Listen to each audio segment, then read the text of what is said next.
Vamos para mais um call mensal, dessa vez contar um pouquinho do que aconteceu no mês de setembro, né? Mês de setembro esse que a gente quebrou aí uma sequência de meses negativos para cripto e fechamos aí um pouquinho positivo dessa vez. Historicamente, setembro é um mês ruim para cripto, ativos de risco em geral, então a gente foi contra essa tendência. E aí, como spoiler, já dizendo para vocês que a gente já abre outubro aí seguindo essa mesma tendência.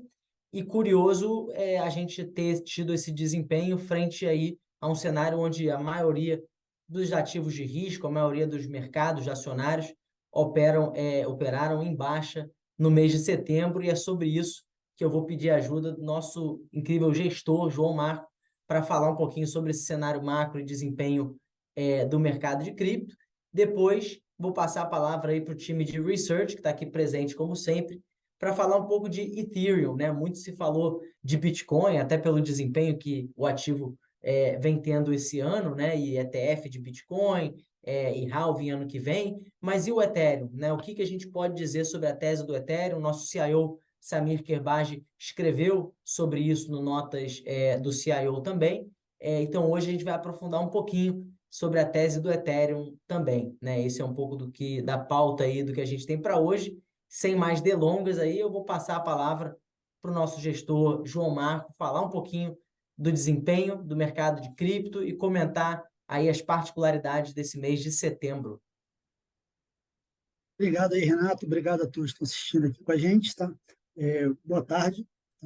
Como o Renato já adiantou, setembro costuma ser um mês ruim para a cripto, isso é uma evidência que a gente tem para a maioria dos últimos anos, mas quando a gente olha para o mercado de equity, setembro costuma ser um mês ruim e essa evidência remonta a várias décadas. Tá? Então, a gente tem décadas de evidências de que setembro é um mês particularmente ruim, tá?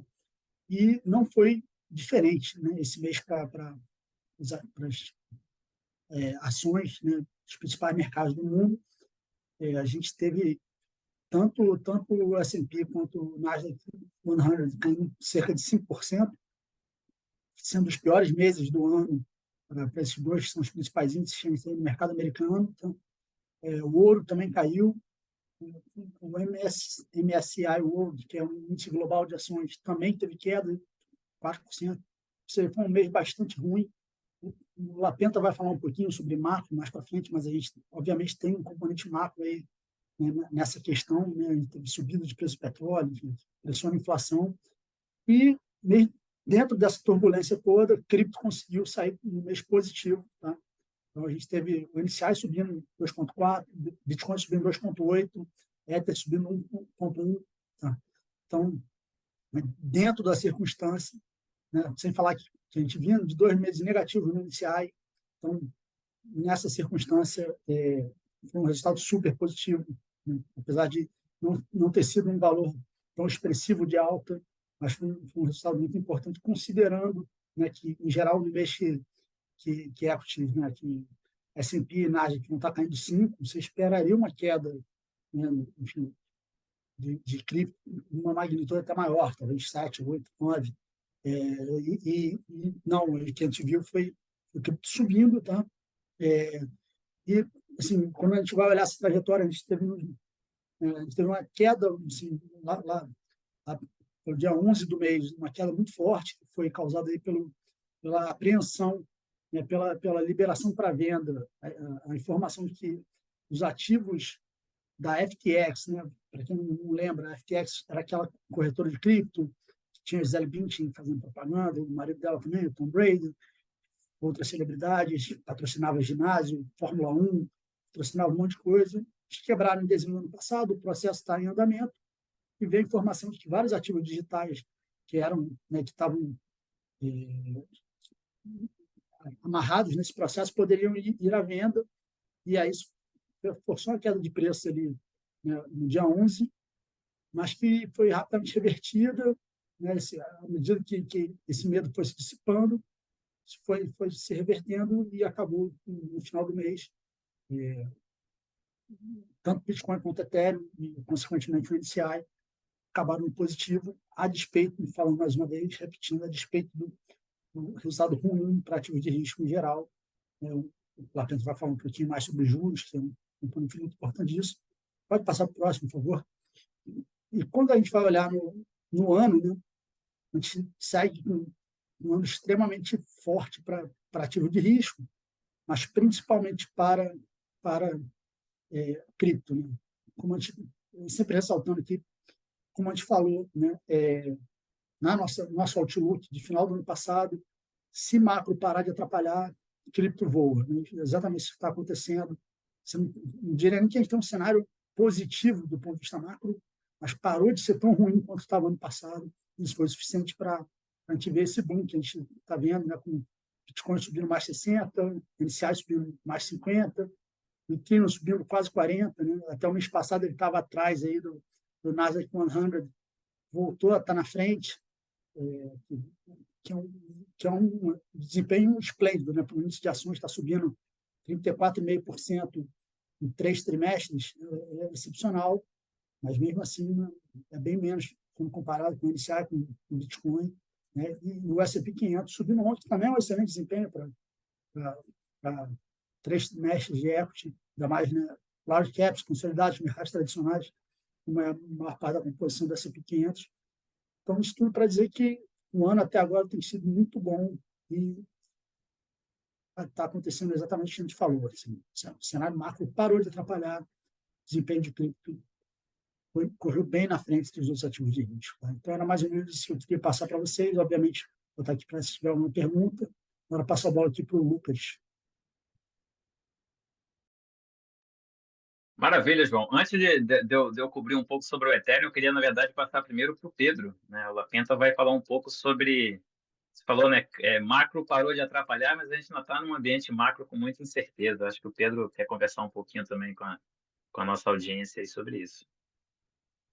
Obrigado, Lucas. Obrigado, João. Até conectando com esses pontos que o João trouxe, né? A gente rodou um estudo de desempenho das principais classes de ativos do mundo, né? E selecionou algumas datas, porque a gente vem, naturalmente, o macro deixou de atrapalhar.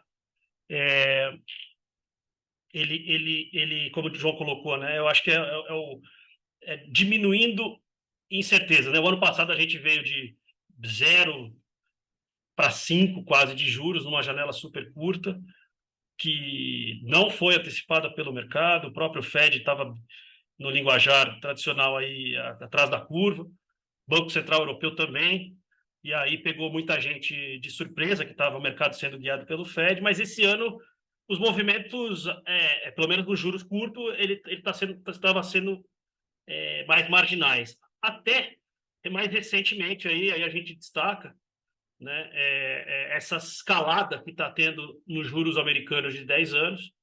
Né? Possivelmente o juro americano de 10 anos é o ponto mais relevante do mercado financeiro global, né? É onde determina a formação de preço dos ativos, do custo do dinheiro. Praticamente quase tudo deriva desse ponto específico, né? O mercado mais líquido do mundo. Mas ele teve um desempenho, né, desde abril, né, e eu seleciono o 6 de abril aqui, que é o ponto mais baixo em termos de taxa da Treasury de 10 anos, que está em torno de 3,20, 3,25 ali em 6 de abril. Né, e agora nós fechamos aqui, estamos quase fechando em 5% ou poucos meses depois, né, uns 5, 6 meses depois. E aí a gente parou para olhar e ver o que está acontecendo com as diversas classes de ativos, né? E querendo ver o que está acontecendo com cripto. E tentar trazer alguma explicação para isso, porque surpreendentemente, né? Ou talvez para a gente que está acompanhando não tão surpreendentemente, mas na verdade é isso que a gente quer trazer para vocês. Cripto que estava muito correlacionado com o macro, principalmente o Bitcoin, tá? A gente fala de cripto de maneira geral, mas eu acho que vale reforçar aqui que é uma discussão mais específica de Bitcoin por conta das características inerentes, né? Essa rede, a escassez, super segura, a mais longe, a que tem a tese de investimento mais consolidada, que por enquanto é a tese de reserva de valor e tal. Então tem tido um desempenho assim interessante de acompanhar. E porque a gente olha, por exemplo, né, num cenário, por exemplo, desde 6 de abril, onde você tem a Treasury aí perdendo quase 30% do valor, né? Ouro, prata, que são tradicionais reservas de valor, caindo 10, 15, né?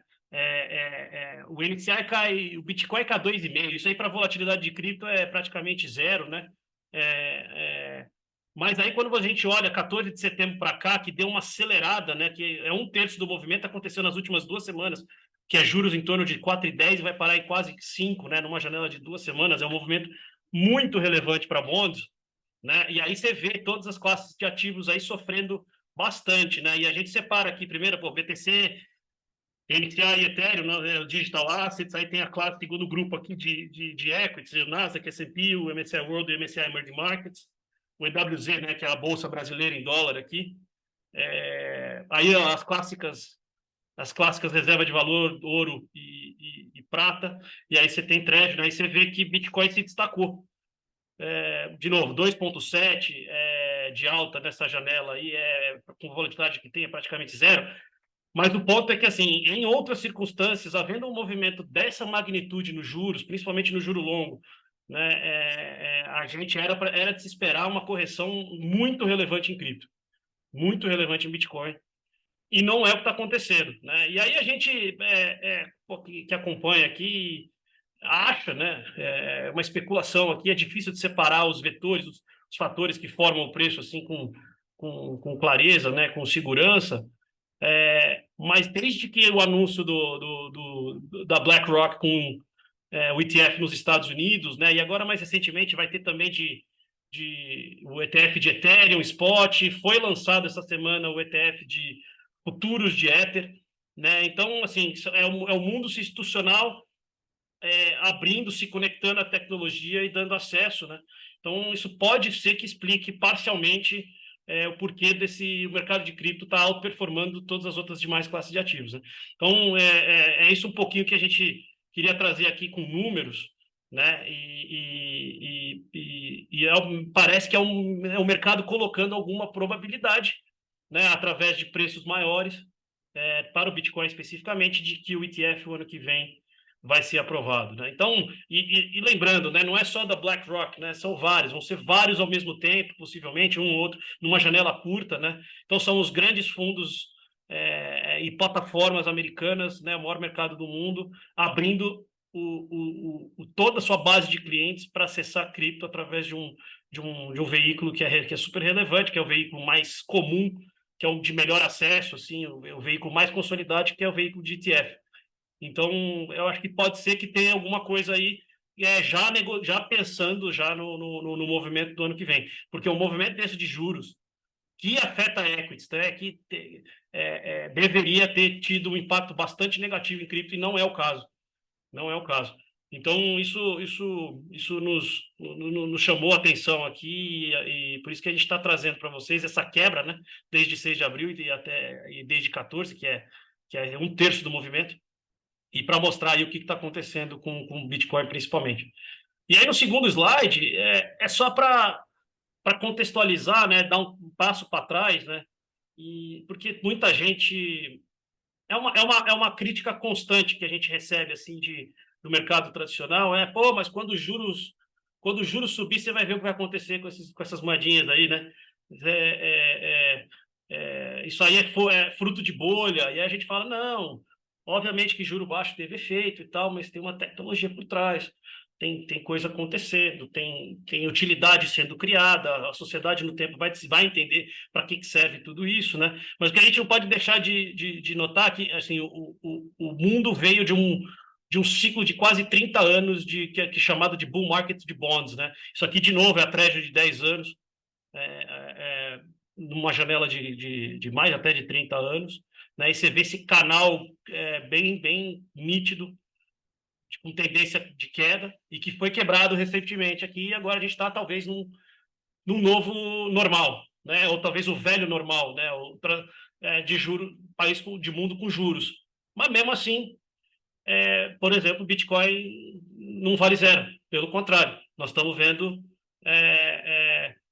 isso aqui reagir de maneira diferente, entendeu? Então tem muito mais do que taxa de juros, entendeu? Esse é um pouco do ponto que a gente E a gente vem falando isso faz tempo, né? A pessoa fala, pô, você vai ver, quando o juro cair, esse negócio sobe, quando o juro sobe, isso aí vai despencar, vai a zero, vai acabar com essa bolha. E não é o que está acontecendo, e agora rompeu essa tendência de 30 anos aí ou mais, né? E rompeu bastante, né? Com força, e a gente está vendo o contrário. Então, isso reforça a nossa tese aqui, a gente acha que está, como a gente já trouxe em algumas análises que a gente vem fazendo, nós estamos na frente de uma oportunidade secular, né, dessa tecnologia ser adotada mundo afora, e nós estamos, e chegou o momento, né, chegou no momento do mercado americano, que é o maior mercado do mundo, se abrir para a tecnologia, e a gente está vendo esses efeitos agora através desses ETFs todos aí, e dos nomes todos que estão trazendo esses ETFs para o mercado. Então, assim, é uma oportunidade, assim, a gente acha extremamente relevante. Mas isso, né, é um pouquinho do que a gente gostaria de trazer de análise para vocês. O Lucas vai dar um pouquinho também de cor, né? Porque a gente fala muito de Bitcoin, mas Bitcoin bom, é o maior ativo digital da classe. Ele tem essa reserva de valor como sua principal tese de investimento, né? Hoje é um mercado, hoje é um ativo de uns 500 e poucos bilhões de dólares, que vai em busca do market cap do ouro, que é um market cap de 12 tri, 13 tri de dólar, e o Ethereum, que é a segunda principal tese de investimento de cripto, né? Uma plataforma de contratos inteligentes já consolidada, que vem passando por várias atualizações, e o Lucas vai trazer o que aconteceu, né, na rede, em termos da infraestrutura, desde que aconteceu a atualização do ano passado, em setembro do ano passado, chamada The Merge. Enfim, é o segundo principal tema aí de cripto, que vale a gente trazer para vocês também. Obrigado aí, pessoal. Lucas, por favor. Obrigado, Pedro. Só os últimos 2 slides aqui falando um pouco de desempenho, né? O Renato já tinha comentado, esse ano a gente já teve 6 meses verdes, né, no positivo para cripto, 3 no negativo, e o João Marco comentou muito bem justamente que cripto andou na contramão de equities num bom sentido no último mês. Na verdade, de todas as classes de ativo em perspectiva, cripto performou super bem. Em setembro também foi o fechamento do terceiro trimestre, né? No trimestre como um todo mundo, com exceção do dólar, performou no negativo, mas é interessante mostrar que, apesar disso, a gente tem, como o João Marcos também reparou na intervenção dele, que cripto continua sendo a melhor classe de ativos do ano aí, e tudo isso muito conectado com o que a gente já conversou até aqui. Como o Pedro adiantou, o Renato também, hoje eu quero conversar um pouco com vocês sobre um ano, né, dessa atualização importante para o Ethereum, o famoso merge, né, que aconteceu ali em meados de setembro do ano passado. Antes de eu começar, eu queria só lembrá-los que, se vocês tiverem alguma pergunta, por favor, deixem aí no nosso Q&A, que assim que a gente terminar, a gente tem um tempinho para discussão e para endereçar aí qualquer questão. Mas, bem, o que foi o merge, né? Para quem não estava em cripto, talvez, no ano passado, ele basicamente foi uma atualização super importante na rede Ethereum, que, como o Pedro falou, é essa plataforma de aplicações descentralizadas, né? Você consegue ter diversos tipos de serviço hoje em cima do Ethereum. É uma rede cujo token nativo aí tem 200 bilhões de dólares de capitalização de mercado, então não é nada desprezível, dado o tamanho que cripto tem hoje, cerca de 1 trilhão de market cap total. E é a segunda tese mais importante do mundo de cripto, né? E no dia 15 de setembro do ano passado, a gente teve essa atualização que trouxe aí o mecanismo de segurança, né, da rede Ethereum, da prova de trabalho, o Proof of Work, que é basicamente baseado em poder computacional, para um novo mecanismo que a gente chama de consenso, o Proof of Stake, onde, na verdade, ao invés de poder computacional, você tem capital depositado como uma garantia para você se tornar o que a gente chama de um validador na rede, que são as pessoas que vão ali prover o serviço de registro e segurança na rede. E, bem, isso aconteceu no dia 15 de setembro do ano passado, era uma atualização que ficou aí sendo trabalhada por 7 anos, aproximadamente, e ela foi feita, né, foi realizada com sucesso. E quando a gente, no dia 15 de setembro, no meio ali do mês passado, chegou justamente em um ano após essa atualização, a gente escreveu um artigo aqui na nossa área de pesquisa, mostrando 5 dados, 5 gráficos que ilustram o que aconteceu com a rede Ethereum, com Ether em particular, que é o seu token nativo, nesse primeiro ano pós-atualização para o Proof of Stake, né, após o merge. E isso que eu queria, de fato, trazer hoje aqui para vocês, para mostrar como que a rede tem evoluído de lá para cá. Um primeiro ponto relevante é que, como eu falei, né, agora a gente tem os validadores aí provendo a segurança e fazendo os registros de tudo que acontece na rede Ethereum. E o número de validadores ativos, ou seja, as pessoas que estão participando desse processo de segurança novo no Ethereum, ele subiu quase cerca de 85% em um ano. Isso basicamente hoje implica que, nos preços atuais, a gente tem algo como 40 bilhões de dólares, com B de bola, em capital sendo depositado para fins de validação na rede Ethereum, o que faz com que a rede Ethereum seja a rede com a maior quantidade de capital depositado das redes Proof of Stake, né, para segurança, né? Talvez aí algumas dezenas acima da segunda principal rede depois do Ethereum. Isso faz basicamente com que você conseguir tomar conta de uma parte relevante da rede para conseguir atacá-la, né, se torne cada vez mais difícil. Então, esse é uma primeira um ponto que a gente traz que importa bastante, porque quando a gente fala de cripto, a gente fala de um registro seguro de informação, de uma atualização de um registro distribuído, e a segurança e mutabilidade desse registro é um dos principais fatores importantes para a tese de criptoativos. Então, ver que o Ethereum está se tornando cada vez mais resiliente contra esse tipo de ataque, né, é algo super importante e reforça a tese dele como uma rede de registro descentralizada global, que possivelmente no futuro vai ser aí a casa de diversos serviços e aplicações, inclusive, né, do mercado tradicional nesse mundo de blockchain. Um segundo ponto interessante é que, após a mudança para o Proof of Stake, a gente teve uma redução bastante expressiva da quantidade de Ether que é emitido, né? Uma das formas como os validadores são incentivados para proverem o serviço de segurança que eles fazem na rede Ethereum é através da emissão de novos Ether, que são, né, os tokens que você utiliza na rede Ethereum para pagar taxa de transação e pagar pelo custo computacional de rodar uma aplicação descentralizada na rede. E uma vez que o custo para prover segurança para a rede caiu bastante, porque a mineração foi eliminada com o merge, essa emissão também caiu bastante. E isso basicamente teve um efeito interessante que fez com que a quantidade, né, a porcentagem da receita dos validadores que hoje vem de taxas de transação e não de uma diluição do token Ether através de emissão, ela subiu para cima do patamar de 20%, que é um patamar que só havia sido visto anteriormente no momento de mercado extremamente aquecido, ou seja, um momento quase que de euforia do mundo de cripto, ali mais ou menos entre meados de 2020 e meados de 2021, que foi quando o mercado cripto passou pela último ciclo de alta, né? E é interessante ver que mesmo a gente, desde 2022, do início de 2022 até aqui, né, a gente ainda não está no novo ciclo de alta, por assim dizer, a gente está bem distante ainda dos topos históricos de Ether, de Bitcoin, mas ainda assim, com essa redução bastante expressiva, a gente viu a receita que vem para os validadores se tornando uma parte, mais uma vez, aí cerca de 1/5 da receita dos validadores. Isso basicamente significa que a diluição de Ether por novos Ether sendo emitidos, ela tem diminuído, né? Isso faz com que, na verdade, a rede ela se torne o que a gente chama mais sustentável, ou seja, você não precisa diluir tanto esse token nativo para incentivar pessoas a quererem prover segurança para a rede, e isso faz com que o próprio token nativo ele seja, né, tenha um nível de escassez um pouco maior, isso pode ser um drive importante de preço.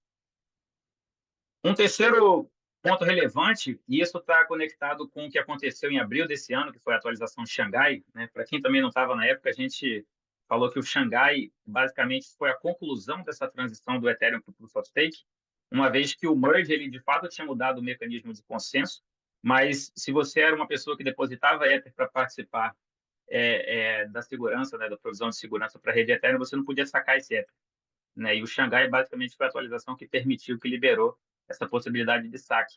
E é interessante que quando a gente olha o depósito diário médio de Ether para fins de staking na rede Ethereum antes do Xangai, isso circulava em torno de 20 mil Ether por dia, e pós-Xangai, até a data dessa análise aqui, que foi mais ou menos meados de setembro, a gente teve esse número multiplicando aí por 3,6 aproximadamente, ou seja, a gente foi para um novo patamar de interesse por staking, uma vez que agora você tem muito mais previsibilidade de liquidez.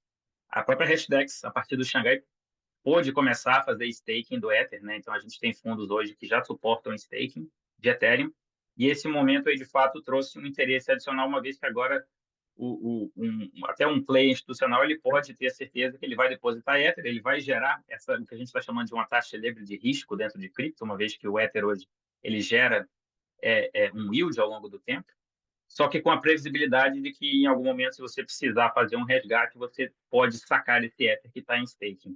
E apesar disso, a gente viu, na verdade, o interesse só crescer, né? A gente viu pouquíssimo Ether saindo de staking e muito Ether entrando para staking. Esse interesse aumentou bastante. E era uma coisa que a gente esperava, né? Com essa maior previsibilidade de liquidez do Ether que está em staking, a gente esperava que esse interesse fosse aumentar e, de fato, a gente viu aí cerca de 260% novos depósitos, o crescimento, né, de novos depósitos diários na rede. Um quarto ponto relevante é que, bem, quando a gente olha a quantidade de Ether que está em staking, eu estou o tempo todo falando isso porque eu acho que isso ilustra como que a coisa tem evoluído desde o merge lá em setembro de 2022, mas é interessante que com toda essa atualização, depois de um ano, a gente tem aí basicamente 1 a cada 5 Ether que estão em circulação. A gente tem aproximadamente 120 milhões de Ether emitidos hoje no mercado.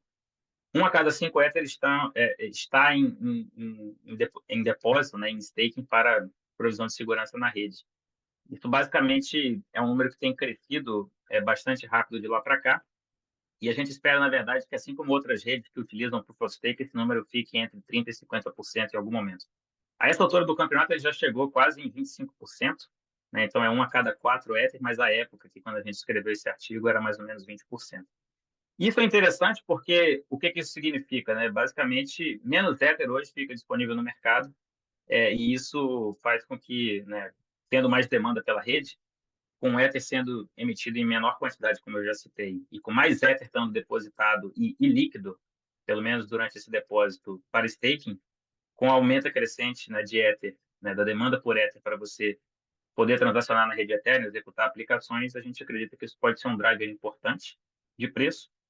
E atrelado a isso, a gente tem também um outro mecanismo, né, na rede Ethereum. Hoje em dia, se você utiliza a rede, um pedacinho das suas taxas de transação é removido do estoque total de Ether circulante, queimado, né, como a nomenclatura, a terminologia fala no mundo de cripto. E com a emissão muito menor, a gente basicamente viu esse processo de queima ultrapassar a quantidade de novos Ether que foram emitidos desde o merge até aqui, fazendo com que os primeiros 4 trimestres pós-merge tenham sido trimestres que a gente chama de deflacionários para o Ether.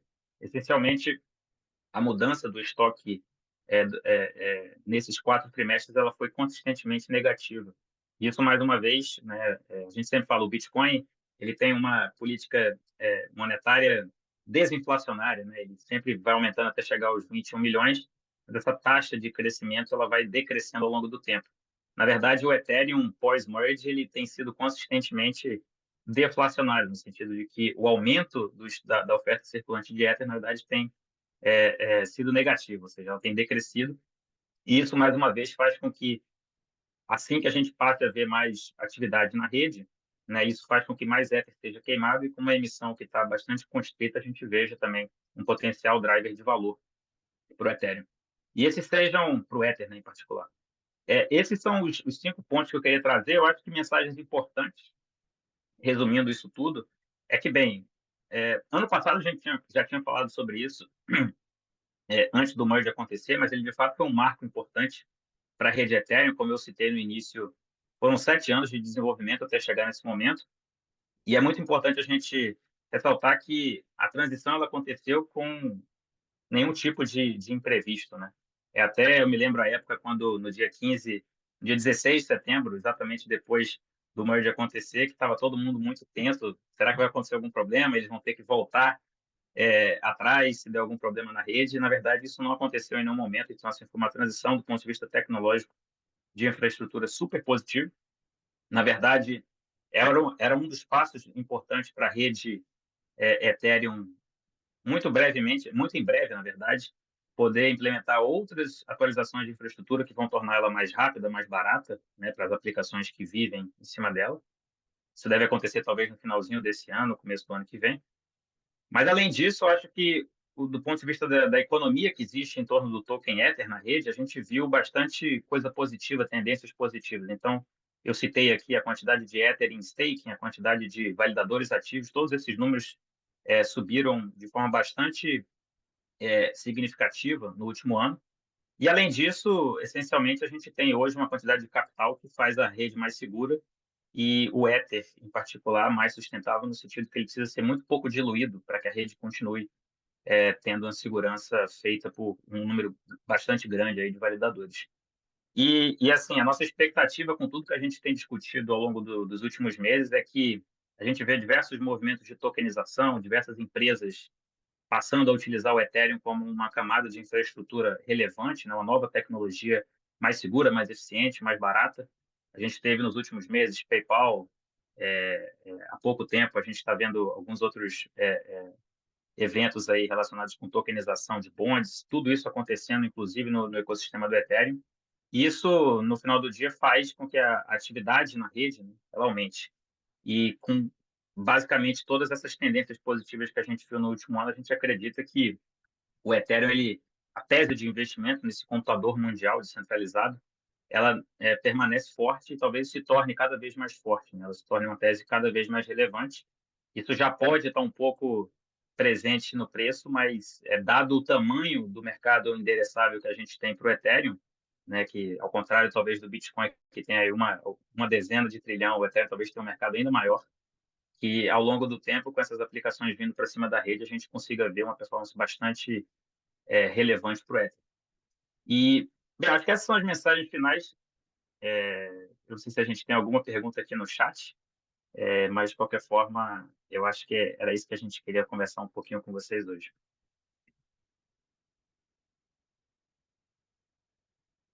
Renato, acho que você está mudo. Tô Perdão, vendo. eu falava que talvez para aquecer aí o ânimo dos que nos acompanham, talvez eu possa trazer algumas perguntas aí da praça, né, à medida que eu visitei diferentes cidades esse mês para falar justamente desse desempenho de setembro. Talvez uma pergunta que eu poderia trazer para você, dado que o tema hoje foi muito atrelado a Ethereum e que no mês passado a gente focou bastante em Bitcoin, então fazer aí um confronto entre os dois e te repassar uma pergunta que chega bastante para a gente, que é assim a tese principal do Bitcoin, né, como essa reserva de valor, como um ativo escasso, o Lapenta mencionou, né, para capturar parte do valor de mercado do ouro, possivelmente.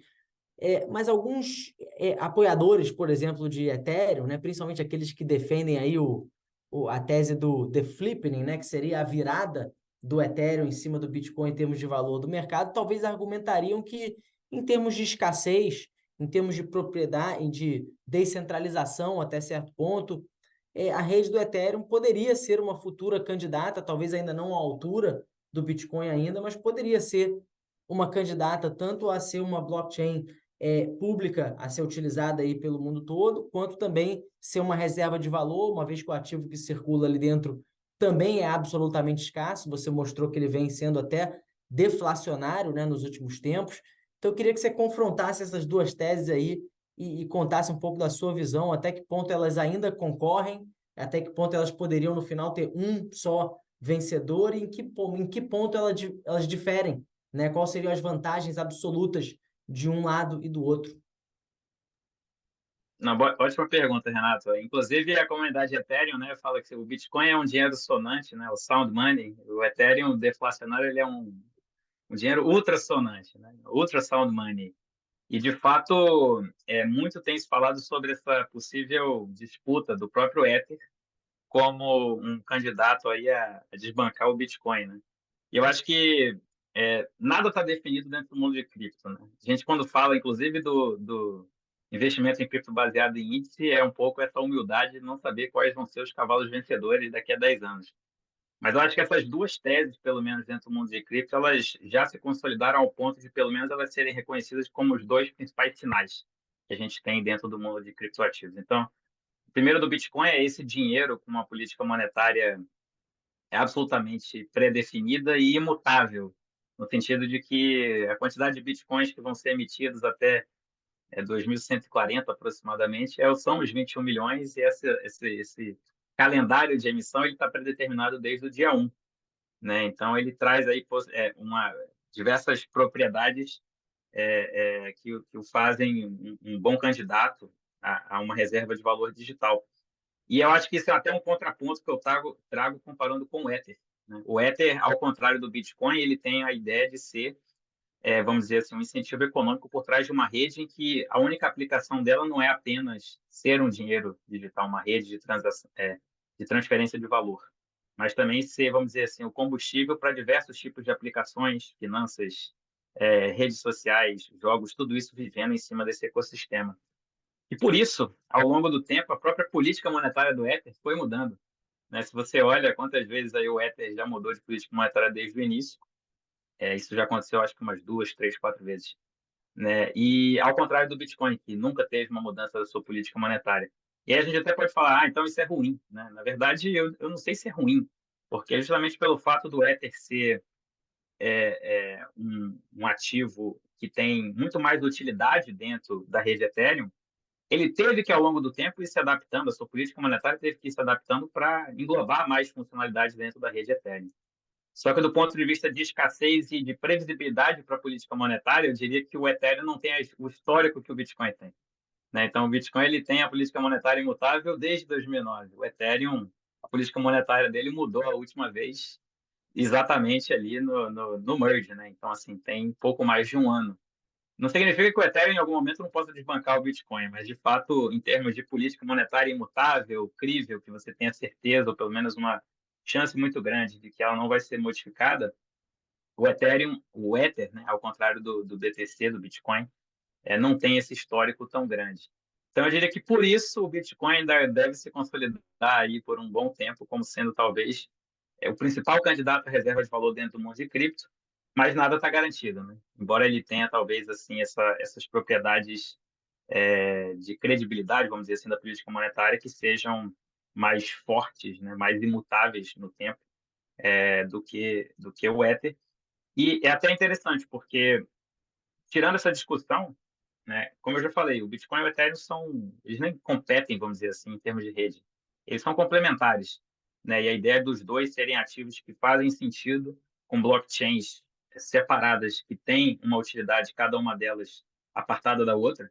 Eu acho que justamente mostra que a ideia de você utilizar blockchain como uma infraestrutura para diversos tipos de casos de uso, ela é englobada justamente por essas duas blockchains, né? Então, Bitcoin como uma reserva de valor e transferência de valor, né, a rede, e o Ethereum, por outro lado, sendo esse computador mundial. Eu não sei se meus colegas, o Pedro e o João Marco, têm algo a acrescentar. Pô, Lucas, não, você falou tudo aí. Eu só queria reforçar a questão do track record, né? Que é importante, porque muita gente, quando a gente compara, por exemplo, as principais características do Bitcoin com ouro, por exemplo, ou com moeda fiduciária ou fiat currency, né? Essas características, o Bitcoin só não é melhor no track record, né? Porque nós temos 14 anos de vida aqui no Bitcoin e 9 ou 8 no Ethereum, né? Então, nessa discussão de reserva de valor, eu acho que esses pontos que o Lucas trouxe, né, e principalmente essa previsibilidade quase que absoluta aí da política monetária do Bitcoin, mais do track record, posiciona o Bitcoin melhor, mais a descentralização, proof of work, tem alguns outros detalhes assim, mas posiciona o Bitcoin, eu acredito, de uma maneira mais forte para a tese de reserva de valor, né?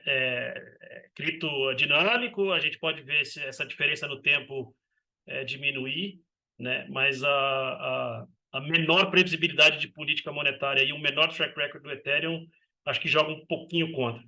Mas, assim, estamos aí para ver isso aí no tempo, né? Então, só queria reforçar esse ponto aí. Perfeito, riquíssima aí a resposta da nossa área de research. E talvez eu agora vou fazer uma pergunta também específica aí do The Merge, dado que é o tema principal da apresentação. Bom, a gente teve essa mudança, né, da forma de mineração, de prova de trabalho para Proof of Stake, em prova de participação, onde os participantes então travam os seus Ethers na rede. É necessário que, para você criar um nó ali de Ether, é necessário 32, são necessários 32 Ethers, isso não é um valor aí para qualquer um fazer sozinho, e a tecnologia amplamente utilizada para a maioria das pessoas participarem desse Proof of Stake tem sido os protocolos de liquid staking, né, ou staking líquido. O mais famoso deles é o protocolo Lido, né, diga-se de passagem, Lido, cujo token LDO entrou no nosso DeFi 11 aí recentemente. Agora, um pushback que eu tenho ouvido bastante, e eu sei que o João também ouviu isso recentemente, porque eu vi ele falando sobre esse tema, é que justamente por você ter essas soluções e que não são muitas soluções, e Lido veio primeiro, ela acabou aí absorvendo uma boa parte dessa demanda. Então, grande parte acho que próximo a 1/3, me corrija se eu estiver errado aqui, Lucas e Pedro, mas próximo a 1/3 de todos os Ethers em staking estariam ficando concentrados, por exemplo, na Lido. Existe esse risco, muita gente ficando preocupada de que a rede do Ethereum, então, estaria pouco descentralizada, dado que a maioria dos Ethers agora estão concentrados em staking nesses protocolos de liquid staking.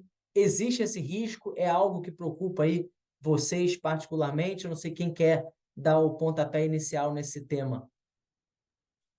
Eu acho que eu posso comentar um pouquinho. Bem, de fato, hoje acho que 32% aproximadamente desses Ether que estão em staking, eles são depositados através desse protocolo Lido, né? Que é basicamente um protocolo que torna mais fácil, mais acessível esse processo de staking na rede Ethereum, como o Renato bem comentou, né?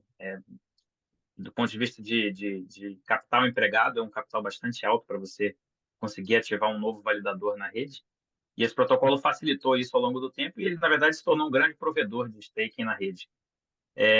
Ao ponto de se tornar, ter uma parcela bastante relevante, e isso tem trazido uma discussão sobre descentralização ou concentração do capital que está depositado, né? Seria algo como cerca de 12 bilhões daqueles 40 que eu falei para vocês que hoje estão depositados, eles são, eu não diria que controlados por uma única entidade, mas eles estão relacionados com um protocolo, né, de uma única entidade, que é o protocolo Lido. E isso acaba trazendo algum tipo de temor de que, em algum momento, esse protocolo pudesse trazer algum tipo de atividade maliciosa na rede.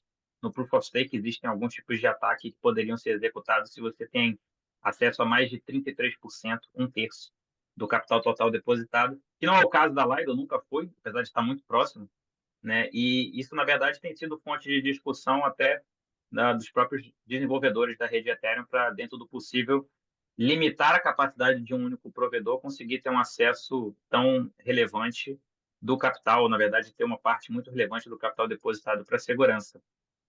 De fato, existe um risco, né, para a rede, esse risco de algum tipo de ataque de 33% que a gente fala, mas eu acho que é importante ressaltar, primeiro, duas coisas. Primeiro, que a gente tem um ano aí pós merge e cerca de 5 meses pós Xangai, né? A gente já viu esse interesse por staking subir, então pode ser que a gente passe a ver outros provedores, inclusive de staking líquido ou provedores de staking em geral, passando a se tornar mais relevantes dentro da rede. E um outro ponto relevante é que, vamos lá, esse protocolo ele é um protocolo que tem incentivos econômicos por trás, né? Então, não é do incentivo dos operadores desse protocolo, pelo menos de quem está ali por trás de manejar o código que está rodando por trás desse protocolo, querer atacar a rede Ethereum. Por quê? Porque eles são ali stakeholders bastante relevantes, né, dessa rede como um todo.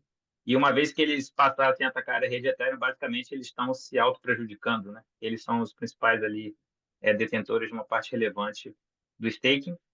E, na verdade, hoje, né, depois do Xangai, a gente tem também a possibilidade de, se você quiser tirar Ether que está depositado nesse protocolo e colocar em outro protocolo de liquid staking, hoje você pode fazê-lo, que era algo que você não conseguia fazer antes.